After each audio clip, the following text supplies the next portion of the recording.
జనసేన అధినేత ప్రస్తుత ఉప ముఖ్యమంత్రి ఆంధ్రప్రదేశ్ ఉప ముఖ్యమంత్రి పవన్ కళ్యాణ్ 2024 ఎన్నికల సమయంలో 2 ప్రధానమైనటువంటి ఆరోపణలు చేశారు. మిగిలినవన్నీ ఎన్నికల ప్రచారాల్లో భాగంగా అనేక విషయాలు మాట్లాడారు. కానీ ఆయన ఎన్నికల ప్రణాళికలు, ఎన్నికల ప్రచారం మొత్తం కూడా 2 అంశాల మీదే సాగింది.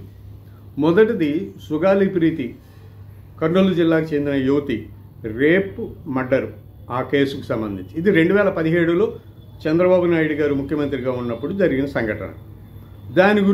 దాన్ని కూడా వైఎస్ఆర్ కాంగ్రెస్ పార్టీ ప్రభుత్వానికి ఆపాదించి ఆయన మాట్లాడాడు. చాలా విస్తృతంగా మాట్లాడాడు, చాలా ఆవేశంగా మాట్లాడాడు. చాలా సభల్లో లక్షలాది మంది హాజరైన సభల్లో సుగాలి ప్రీతికి న్యాయం చేయలేకపోయింది ఈ ప్రభుత్వం అని అనుకుంటూ మాట్లాడారు. ఇక రెండో విషయం, రాష్ట్రంలో 30,000 మంది మహిళలు మిస్ అయ్యారు అని చెప్పారు. 30,000 మంది మహిళలు మిస్ అవ్వడంలో కూడా అప్పట్లో వాలంటీర్లుగా పనిచేస్తున్న కొంతమంది యువకుల హస్తం ఉంది అని కూడా ఆయన ఆరోపణలు చేశారు. ఈ రెండు విషయాల మీదే ఆయన ఎన్నికల ప్రచారం అంతా సాగింది.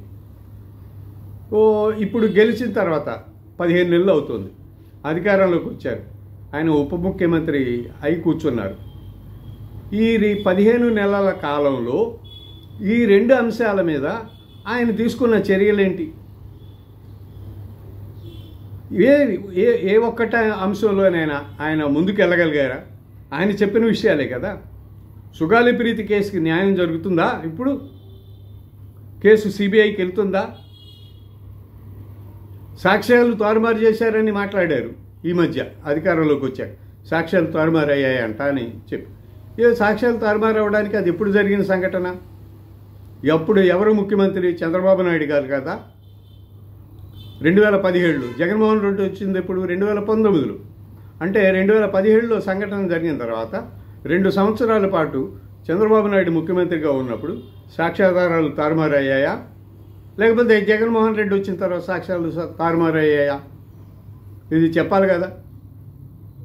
పైగా ఎమ్మెల్యేలని వెళ్ళి హోంమంత్రి దగ్గర కూర్చొని చేయించుకోండి అని చెప్తున్నారు. అంటే అధికారంలో లేకపోతే గుర్తొచ్చే అంశాలు అధికారంలోకి వచ్చిన తర్వాత గుర్తు రావడం లేదా? సుగాలి ప్రీతికి న్యాయం చేస్తావా చేయవా అనేది ఒక ప్రధానమైన ప్రశ్న. ఇక రెండో అంశం, 30,000 మంది మహిళలు. రాష్ట్రంలో 30,000 మంది మహిళలు మిస్ అయ్యారు, కిడ్నాప్ చేయబడ్డారు అని చేసిన ఆరోపణలు ఏమయ్యాయి? ఇప్పుడు అధికారంలోకి వచ్చి 15 నెలలు అయింది కదా. ఒక్క మహిళనే ఆచూకైనా కనుగొన్నావా? 30,000 మంది మహిళల్లో ఒక్క మహిళనైనా తన కుటుంబానికి దగ్గర చేర్చావా? అసలు ఈ దిశగా నువ్వు తీసుకుంటున్న చర్యలేంటి? మహిళలు అంతా ఎక్కడున్నారు? వ్యభిచార కోపాల్లో ఉన్నారా? విదేశాలకు తరలించబడ్డారా? స్పష్టంగా చెప్పాలి కదా. 15 నెలలు కాలం సరిపోదా? 5 నెలలు ఓకే, 5 నెలలు నువ్వు కుర్చీలో సర్దుకొని కూర్చోవడానికి సరిపోయిందనుకుంటే 10 నెలల కాలం 30,000 మంది ఆచూకీ కోసం నువ్వు చేసిన ప్రయత్నం ఏంటి? ఏ ప్రయత్నం చేసావు? ఎంతమందిని తీసుకొచ్చావు? ఎంతమంది ఆచూకీ కనుగొన్నావు? వాళ్ళు మిస్ అవ్వడానికి కారణం ఎవరని నువ్వు చెప్పావో వాళ్ళని గుర్తించావా? వాళ్ళపై చర్యలు తీసుకునే ప్రయత్నాలు చేస్తున్నావా?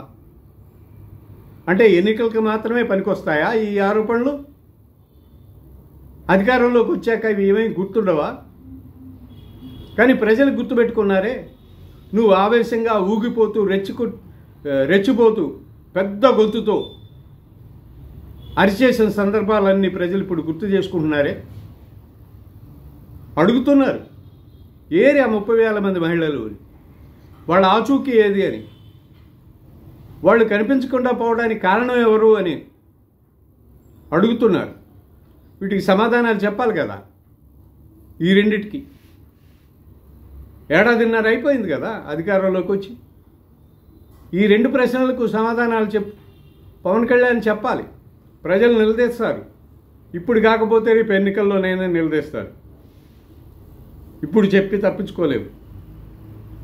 ఇప్పుడు మౌనంగా ఉండి తప్పించుకోలేవు.